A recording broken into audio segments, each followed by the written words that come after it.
Welcome back to Passports. It's Tuesday Travel Tips, and I'm Marlene. I'll show you how to book 'em, buy 'em, explore 'em, try 'em, warnings and watch, and info to go.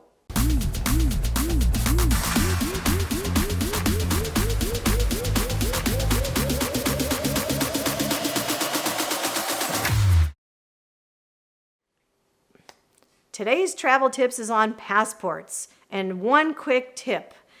Before you buy your tickets and go into any country, you need to make sure that your passport has 6 months left before it expires at the entry of the country that you're going to. No one will let you in. You'll get to the plane, they shouldn't let you on, but if they do, when you get to customs at your other country, they will turn you away.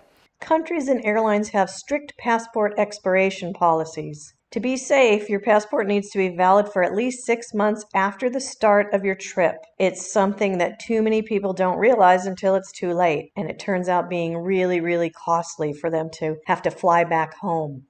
That is the travel tip for today. Thanks for watching. We'll see you next Tuesday with another travel tip.